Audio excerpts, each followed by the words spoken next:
20 is actually very, very close. Yeah, one thing I want to point out there, Benji Fishy just came out of nowhere and now is top 11. So I don't want to make any bold statements just yet. Benji had a lot of hype coming into this, and I know it's not the nerves by any means. I've never seen Benji more confident, but he's slowly but surely inching his way back into this. 11th place right now. I think we'll see Benji Fishy continue that spree and that trajectory. Yeah, and the same thing happened yesterday, Follard. If you think about it, was the fourth and final match that Benji Fishy and his team won. So perhaps it's the later end. Game 5, we can see our players here. Tons of energy on starting on Spawn Island. They are ready to go. Do you have any predictions going into these final games? I know you were really hyped to see an AU-OCE native on the top of the leaderboard. So what do you think is going to happen in these next 2 games? Yeah, I mean, it was awesome seeing Brezo up there. It's great seeing an OC player on top, but honestly, I'm just happy with how good the tournament's gone so far. The gameplay has been incredible. The games have played out amazing. This was a kind of tournament we came into not knowing too much about. We said that with predictions. We don't really know. We haven't seen this stack solos format. We haven't seen anything in Chapter 2 since World Cup, so it was kind of a wild card one. I'm just so happy with how the games have came out, and now I get to call Game 5 and 6 and close it out. I mean, yes, if I get to call out an OC winner at the end here or shoutcast over that, it will mean the world to me. But if any of these guys take it home at this point, they're all incredible and they deserve it. So I'm so excited. For sure. They've definitely worked hard today. They've shown that they all deserve to be here. They have deployed from the battle bus, hopefully thanking the driver. Along the way, he works hard to bring us every game of Fortnite. Never rests. Never rests. And we have some eyes on Luda here. Son is not going to rest towards the end here. He's got 2 games to close out. He's dropping at Craggy again. It's where he's been since the start. We saw in one of the games there on Spawn, he got contested by one person, which could be, you know, instrumental in his success. Only having one player on you at a named POI is pretty huge, especially a POI that has shield barrels inside it as well. So he's topping himself up to full shield before he even leaves, which is amazing without using up any of that loot. Comparing that to, say, like Sweaty Sands, we can see here, 4 players dropping at Sweaty. It's a lot of loot. Misty has 3. We see a lot of the players going towards those outskirts of the map, and we see how they go. We got Sap here at a pretty safe drop. West here at a safe drop as well. And then we have Cease. I'm talking about safe drops, taking this fight against Cat. Cease taking down Cat, World Cup qualifier, taking down World Cup qualifier and Misty. The unfortunate part about that drop is normally it's split into those 2 parts, right? You got the bridge that can cut it off, and he takes down the player on his side. Volks, Alice, and Aimbot here at Sweaty. We don't have eyes on the 4th player that dropped there, maybe already gone down. Yeah, Volks, Aimbot, and Alice have definitely been here, I think, all day. They've just been dropping Sweaty Sands time and time again. I mean, we've talked about this before. It is a LAN environment. You kind of want to stick to what you know. If you are very well versed in dropping at a POI, even if it is contested, you might have better luck there just because you know the ins and outs of it. You know where the spawns are and everything like that. So it might work to your advantage. Here we have Muselk, who is doing better than any of us would have expected. Yes, he really is. Trying to take down an NA player, Symmetrical inside this house. There's not a lot of loot here, though, but Muselk has the great hack, so he might be able to put it to work. We see Symmetrical has the shield advantage. Can't see his loadout where he's got. Muselk's going aggressive, though, on one of the world's best players. He's trying to get in.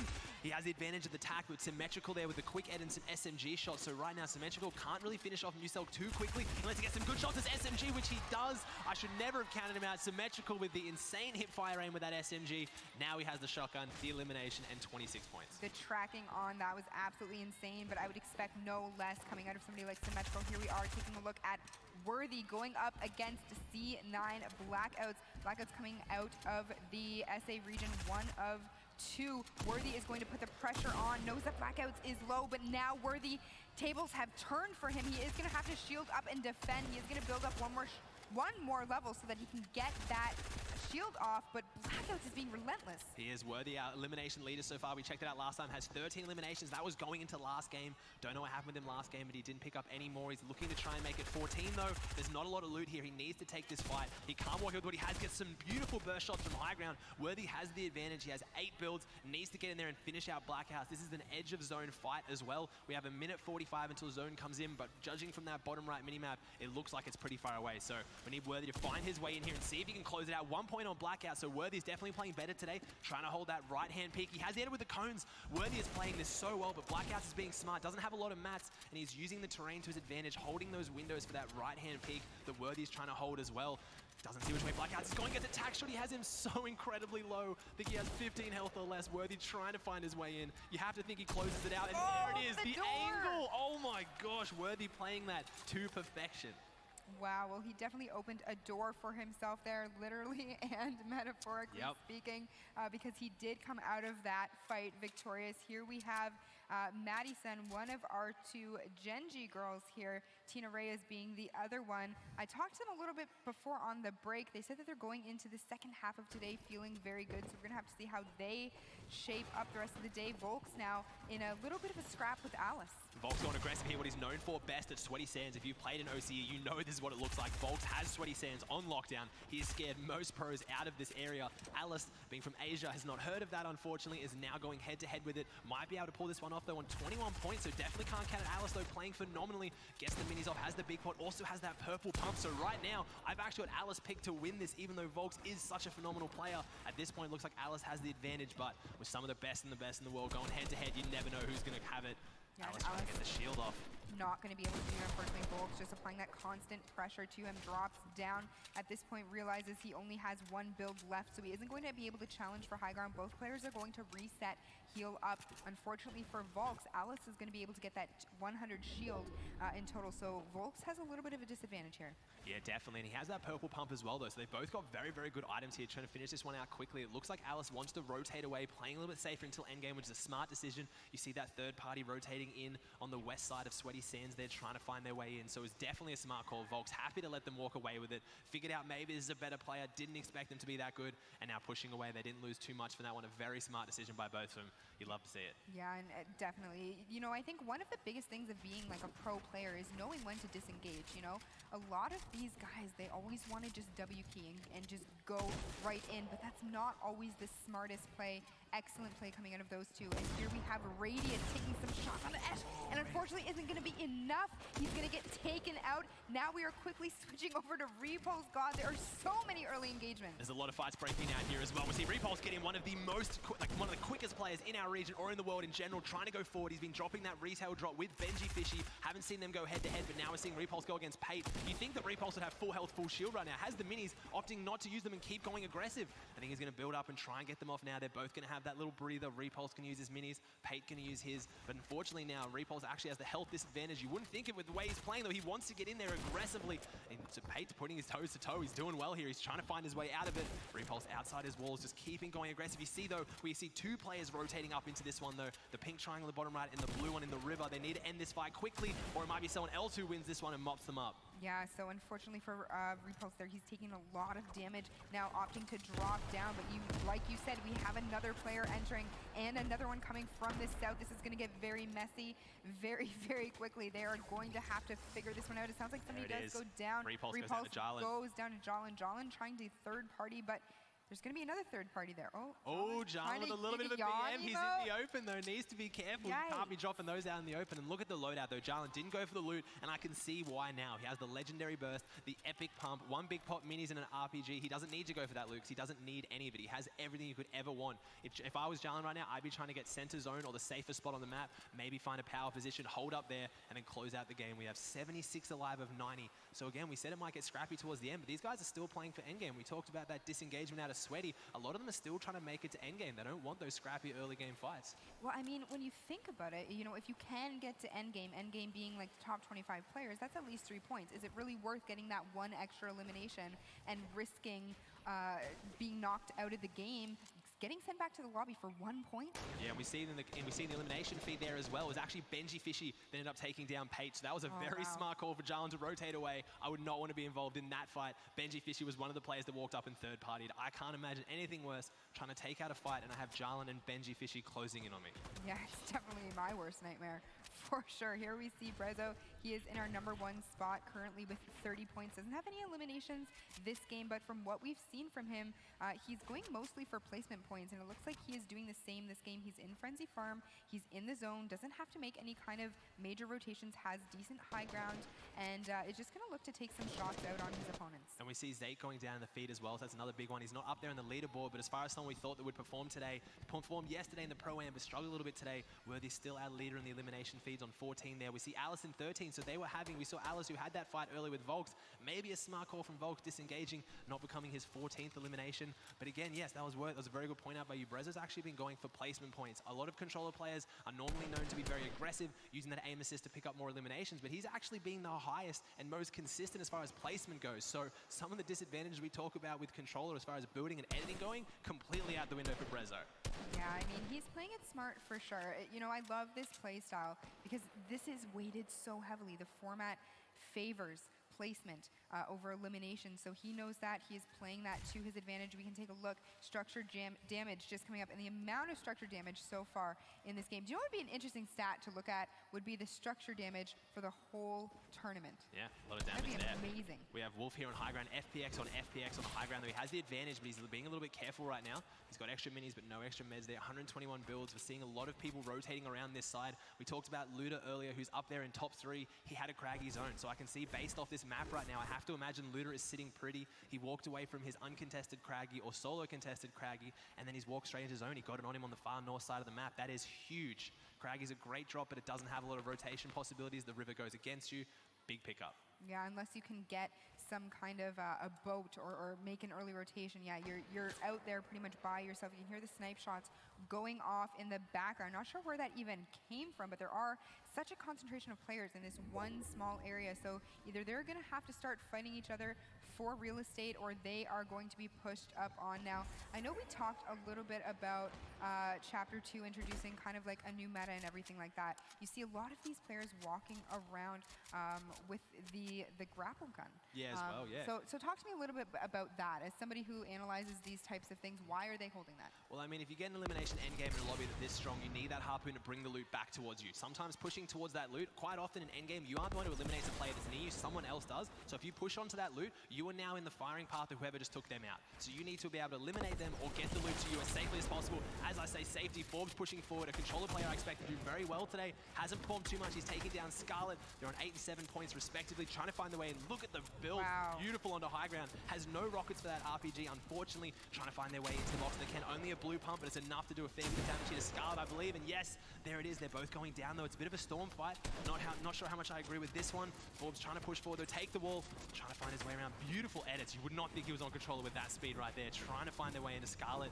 Farming up the materials inside. They need to end this quickly, though. This has to go down soon. Scarlet only having one flopper. That is not enough to stay in Storm for this long. I want to see this fight end pretty quickly for one of them. Yeah, Scarlet is either going to have to use that flopper sooner, get this elimination on Forbes, and like you said, Forbes just looking so fluid. You'd never know that he is on controller. Those builds and ends are insane, and Forbes gets the shot off. Scarlet is very low. He is going to have to use that flopper, and Forbes is taking this opportunity to mini up as well. We are right back to where we started. Scarlet, unfortunately, doesn't have any more health left, so he is going to have to end this quick. Yeah, a bit of a misplay on both these players' parts, in my opinion, as well. Definitely should have taken this fight on either one. They found themselves very far from zone. Whoever wins this one is definitely not going to have a good game of it. I actually have to say, whoever wins this is probably still not going to get to zone. If they get this elimination, the 50 health, I'm pretty sure they're at least 50 seconds from zone, and they have 4 seconds until it starts closing again, until it's finished closing. So they're about to start getting double ticks in 0 seconds. Here it is, 3, double tick on 2, Forbes, 1. and he's out of there. Scarlet picking up the siphon there, seeing if maybe they can rotate to zone. We get a bit of an L dance. Maybe Scarlet wasn't too happy. I do believe that was Forbes who actually started that fight, so maybe a bit upset here. Hey, mate, you ended up getting eliminated anyway, and you've thrown my game. I'm now this far from zone because of you. Yeah, unfortunately for him, it is going to be rough, but he does have that harpoon gun in his inventory with 10 charges. He is near some water, so you know he might be able to find a fishing hole, pull out some floppers. We're gonna have to see. Worst case scenario, he can get a small fry. That will give him a little bit more health, so he might end up being okay. We're gonna have to pay very close attention to the elimination feed here. We're taking a look at Slaya, and we have Vanilla here as well.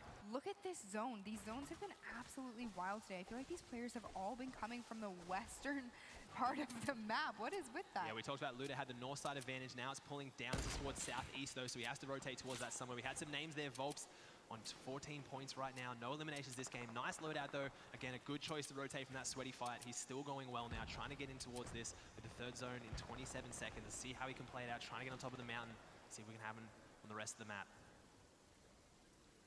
Here we see Volks just scouting out, seeing where he can get a snipe shot off. Here we have Nyrox, who is currently near the top of our leaderboard, holding steady with 26 points. He's using that edit to see where his opponents are, get as much information as he possibly can. Goes trapped, is actually trapped down below him here in his own 1-by-1. So these players are going to have to start rotating into the next zone very, very shortly. We have the storm coming in, so all of these players on the cusp are going to have to vie for some very, very sought-after real estate. Yeah, I want to see how Nyrox goes this one. A player who did so well at World Cup, and then it's always hard, right? They win the duo one. We saw how much fame, how much attention Booger got being the single person standing on that stage. Nyrox obviously had Aqua alongside him, who was supposed to be here. Unfortunately, couldn't end up making it, but I want to see him break out. As much as I want to call an OCE winner, I would love nothing more than to see this competitive veteran take out a solo win and then jump out of that shadow of being a team game mode player. He won $1.5 million as a duo player. Yes, the prize pool today might not be as insane, but what it means, what it stands for as the first major tournament since the World Cup, taking that out as a solos champion, he will cement himself as one of the best all-time players with that. Yeah, that's an absolutely incredible point for sure. We see Volks using that sniper to try and make quick work of an elimination here on Alice, but he isn't going to connect with anything. Using it as well to take out some of the walls to get a little bit more vision. Doesn't end up connecting with that. The other player had a window edited, but Volks was not able to capitalize on that. Yeah, he's still in zone here, so he's taking some sniper shots. Players rotating, and we see a lot of people on the edge of the zone right now. Pretty hard to make it through that open area in. We don't see a lot of high ground terrain here. We don't have anything to really hide behind. This is an open field just outside Frenzy. It is pretty open right now. If they have to make that run from this edge, they're going to get taken down by everyone. They're going to have to try and use some builds maybe follow in from behind some players. As I say that, Brezzo's making the charge first, rotating early, maybe going to try and go through the field if he can, give himself some cover, or use some of these existing builds. This is our current leader right now, 30 points total, no eliminations this game. He still has 97 builds, so he's conserved his mats well. If he can get here and then do some serious damage, he's got the loadout for it. As I said, we're going to Nyrox against Volks, so we have two World Cup players going head-to-head. Volks trying to take down Nyrox here. This could be massive for the tournament. 26 points total. He's in that top 3 position still, trying to represent it for EU, and Volks trying to represent it for AU, trying to get in here if he can. Can't find his way in too much though. Volks using the minis. Volks with this epic pump. You cannot count him out. We have Worthy coming up now, our elimination point leader. We'll see if he can try and expand that, or if he's going to keep going through if he can. Yeah, and you can see here, we are at the edge of the zone. They're going to have a long wait to run, about 30 seconds left before it starts closing in. So these guys are going to have to make some decisions, and they're going to have to make them very, very quickly. Storm Surge is going to start to be a problem very soon as well. So we're going to have to see, you know, in terms of playstyle, who has been a little bit more aggressive and gotten enough damage to not be affected by that Storm Surge. I love this rotate by Worthy and Volks right now. Volks rotating behind Worthy, using that cover as the zone comes through to stay on that edge. As much as they're right next to Storm, this is on the what's called the dead side of Storm. So right now, Storm is moving in very, very slowly. They're all of them. You can see all those arrows doing the exact same thing. They're rotating around the edge rather than running straight in. They eventually have to start going straight, but the more you can prolong that and stay on that dead side of zone where there's going to be less players is massive. So you'll see here Worthy rotating behind another player, choosing not to take these shots, showing how intelligent he is of a player, knowing if he takes this fight right now, he's going to get stuck like we saw Forbes earlier. He just wants to get in first. That's the priority. Yeah, and I don't know if you saw it pop up on the screen, but he did have that Storm Surge warning, so he is going to have to make some plays quickly. Alice going down to very little health. Worthy also just ripped his shield completely off. And we have Brezzo, who again, looks like he is in another amazing position, taking an RPG shot onto Will. Isn't unfortunately going to be able to connect, but that's okay. He's looking for blood. He's playing this one so well right now. Rotated perfectly, got himself in, and now he's just sitting in this cone trying to look out. As I said before, from our perspective, we can't see out from this cone, but he can. Try to take some shots. Worthy here goes down, unfortunately. Really want to see Worthy do well today here. He's going down. Desire here. Brezzo, we're back on his perspective, trying to see what he can make of this. We have Volks very close by. It's very congested on this very edge right now. I'm looking at those players. If this zone pulls southeast right now, they all have to go against, and it does! Just like that, possibly I've cast a curse them. The zone goes southeast. Now they all have to move towards it. Let's see how they play this one out against Storm Surge as well. This is going to be a hectic finish. Oh my goodness, we have to stop caster cursing these guys. They're going to be I did the whole sick of lobby. us. Normally you cast to curse one person. I just cursed pretty much no. 90% of this lobby. No. Including our leader Brezzo, unfortunately for him, but he's been making smart rotates today. I trust that he'll be able to make that rotate as well. He's got a lot of builds here though. As much as it pulls southeast, there's a lot of builds to hide behind Brezzo, prioritizing that rotate and going straight to dead side again. Someone taking the fight with him. Like I said, you'd want to see them prioritizing the rotate. It is Volks. 14 seconds till Storm comes in, so they do have a little bit of time. I want to see them get in. I'm seeing players like Luda that we pointed out earlier. He is already in zone. That is massive. I can see Kquid on the edge there as well, and I'm seeing players like Mitch Robinson, Nyrox again on that other dead side of zone.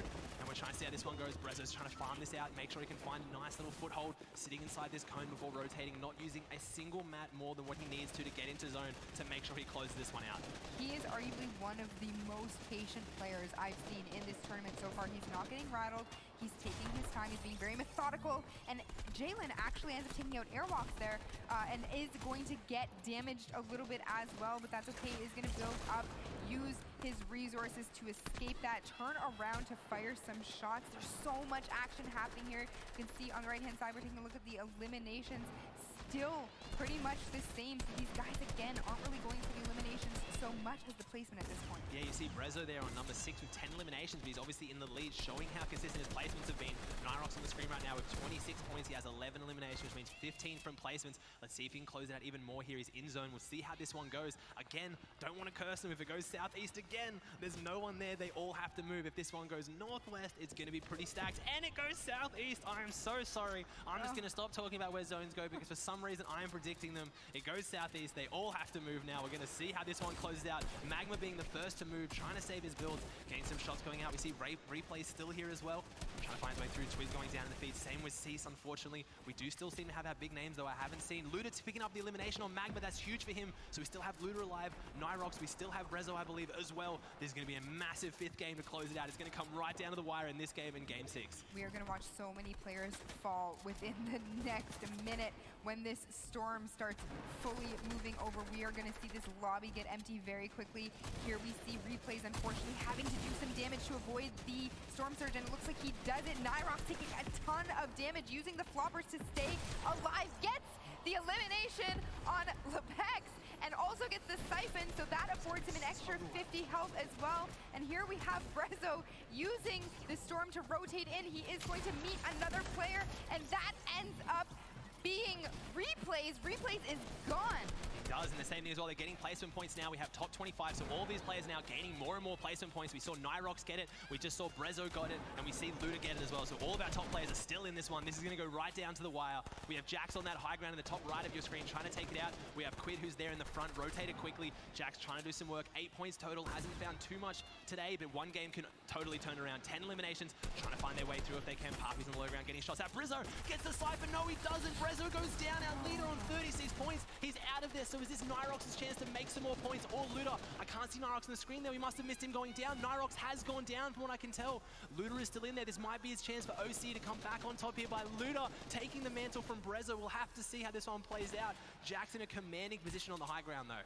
Yeah, and Brezzo was fortunately able to get some placement points. I don't know exactly how many he got, but that has been his MO all day. Aimbot taking some shots, looking for something to connect, and he does, but he is going to be taking 10 damage a tick. He is in the storm. He builds his way up. He's going to be met by Jax if he keeps going. Here he goes, Aimbot's trying to push forward now if he can. 26 points total, seeing what he can do. We've had that high ground dominance so far. He's now on the low ground, seeing if he can be a little bit scrappy, see if he can pick something up. He has Jamok below him, and Jamok, someone's taking shots at him. I don't know if it was Jamok. He has to rotate back out, but he can't. He gets stuck by Kquid, one of the young mechanical gods of our region. He's pushing forward, 24 points total now. Pre taking down Rizard in the feed as well. Jamok taking shots on low ground, taking down Pre-Depression. We have 4 players alive now. This is closing out here. He gained top 5. Luda is still in this. Luda has gained top 5 placement points now as well. We might see a booger moment, someone coming out on top in their first ever LAN. Jax is on high ground now. He's going to try and find some angles if he can. Luda's trying to find his way back up onto top or stay down there safely. It's slowing down a little bit now as these players try and find out where they are. It's 8th zone. It's closing in. He has 2 floppers, 3 minis. I have to think that he's going to close this one out. Yeah, and you can see here Jax still on high ground, but unfortunately is going to take a little bit of damage as he falls down. He doesn't have any materials left, so he is going to have to make a very quick play here. And he's trying to go for this flopper and get back in if he can quickly. He saves it to use it at the very last minute, make sure he gets the full 50 health. That extra tick goes off. He's getting stuck by some of these builds, needs to find an angle through. He does. Jackson low ground, 59 health. Luda taking down Jailmock. Luda has a chance to close this one out. We have Luda versus Kquid. If you follow the OC region, you know how insane this fight's going to be. Jax as well. We have 3 of the most mechanically gifted players in our region making it to endgame and trying to see who comes out on top. Jax with the right hand peek, and he finds it. He gets a solid shot onto Luda. Luda has to back up, but he has those 2 floppers. Jax had to go through all of his. Luda has conserved what he has even better. He's using the floppers, trying to find his way, and the shot comes out again. He's so low. No, Jax fires back. He goes down. Kquid comes out on top, but Luda with a